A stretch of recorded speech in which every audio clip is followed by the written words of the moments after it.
Hi everyone, Sensei Dan here, coming to you from the dojo, and we're talking about the TheDOJO Eco Adventure, and here is what to bring. Let's get started.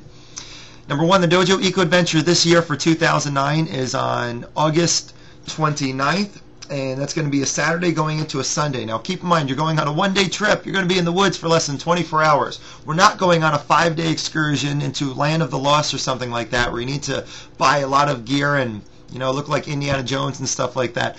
All we're doing is going into the woods. We're going to walk in, go swimming, sleep, maybe eat, walk out, and go to the diner afterwards. That's it. So you don't need to bring a lot of stuff. Keep it simple and have more fun. I'm going to email you a list of things that you could bring. You don't need to bring all of it, but just go with kind of what's on this video here and you'll be fine.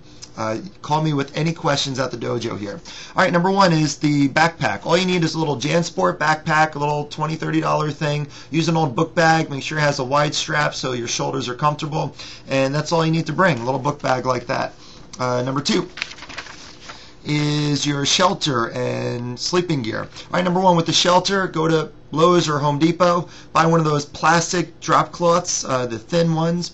It should cost you about $2.50. The little rolls, they fit in the palm of your hand. Maybe the size of a tarp that's 9 by 12.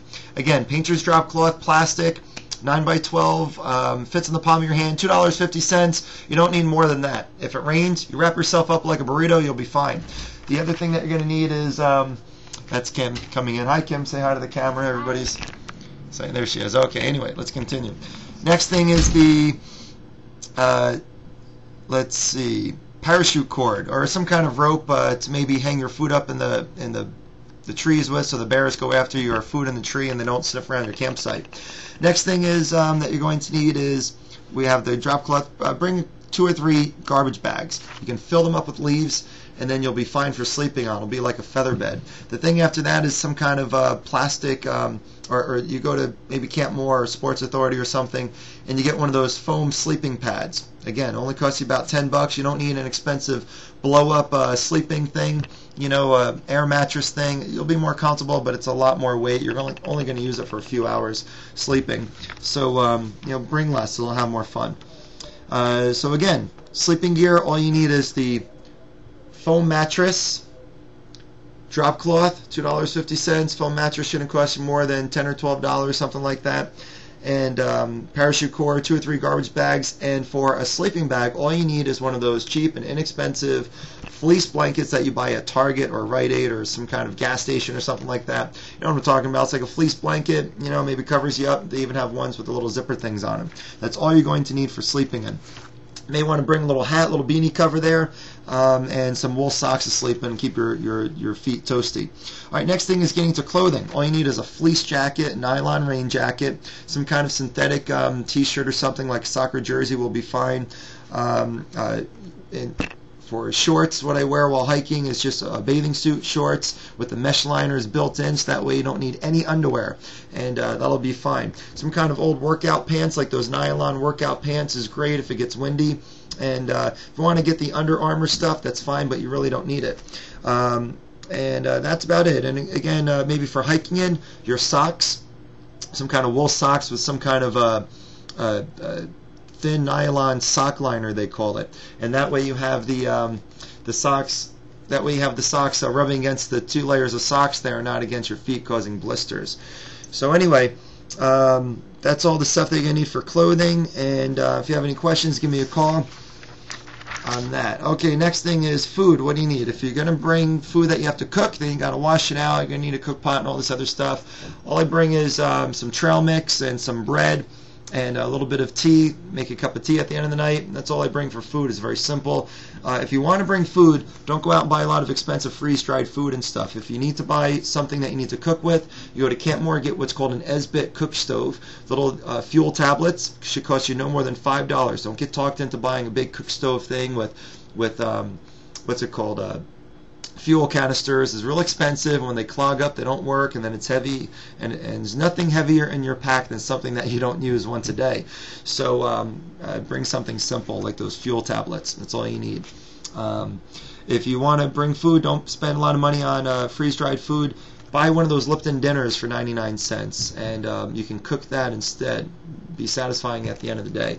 For breakfast, all you need is a little Ziploc bag, fill up some grape nuts or something. Snacks could be Pop-Tarts and Snicker bars, things like that. Lunch could be trail mix and nuts and seeds and figs and dried fruit, things like that. Maybe some M&Ms or some dark chocolate. Polio string cheese is a nice thing to have for lunch also. For you meat eaters out there, maybe get some beef jerky or Slim Jims or something like that. What else do we have? Thomas's English muffins work well. Nice dense bread like bagels and English muffins are a nice thing to have with your lunch as well. Dinner could be your Lipton dinner, or just have more trail mix. That's it. Sometimes for dessert, for dinner, people like to bring some instant pudding. Just add water and you'll have an interesting dessert there.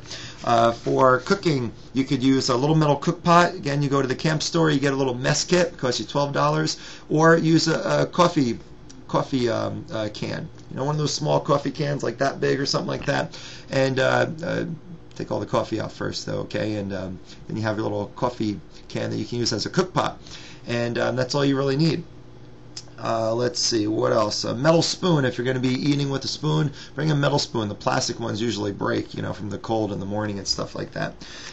And that's about it. Water. This is going to be pretty important. Bring a soda bottle filled with water. You're going to need maybe 3 of those. So a soda bottle filled with water, that's what you throw in your pack for drinking while you're on the trail. You're going to need at least 1 of those for on the trail. You're going to need a canister of water, a water bottle, for while you're going up there. You want to start the hike fully hydrated. So while you're in the car driving for the hour, be sure to be drinking water. And keep some water in the car for when you get back from the hike. Once you're done, you may have run out of water. You want to have some water there to hydrate yourself with after the hike. To save room inside the pack, you can get a canteen that goes with a shoulder strap, something like that, but not a metal one that's too heavy. Some kind of plastic canteen will work just fine for that. So we have food, shelter, clothing, footwear. Wear an old pair of sneakers that are well broken in. I have the same pair of sneakers I've been wearing for the past 15 years. I hike in them, I work out in them, I go running in them, I go swimming in them. You're going to need a pair of shoes that you go swimming in because there's some broken glass on the bottom of the lake there, so you don't want to cut your feet or anything. So you're going to be wearing your sneakers in there. And you may want to bring some flip-flops to wear around camp at the end of the night to air out your feet if you like. But again, I just bring 1 pair of sneakers. I wear them the whole weekend. That's all I bring. And again, don't forget about your socks, your wool socks, and the liner socks. And you may want to bring some Moleskine that you buy at ShopRite. It's like the stuff that sticks onto your foot, so if you have a blister or something from all the walking, doesn't give you more blisters, or if before it becomes a blister, you feel that hot spot, put the Moleskine on there, you'll be fine. Okay, well, that's about it. You may need a flashlight. Don't forget to bring a roll of toilet paper in a Ziploc bag. And water is going to be your friend on this trip, so be sure to bring that. Sunscreen. Let's see, what else? Maybe wide brim hat to protect yourself from the sun or something like that. Sunblock.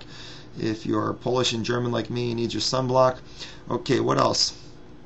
Let's see, that's about it. If you have any questions, give me a call at the dojo, 201-933-3050, or call my cell phone, 201-838-4177. And I'm here to serve you. Bring in your gear and we'll show you what you need and what you don't need. Again, keep it simple, pack light, and have fun. Looking forward to seeing you guys on the Dojo Eco Adventure. And also, lastly, bring a copy of your insurance card, your health insurance card, or bring the insurance card yourself, as well as your driver's license, some kind of ID.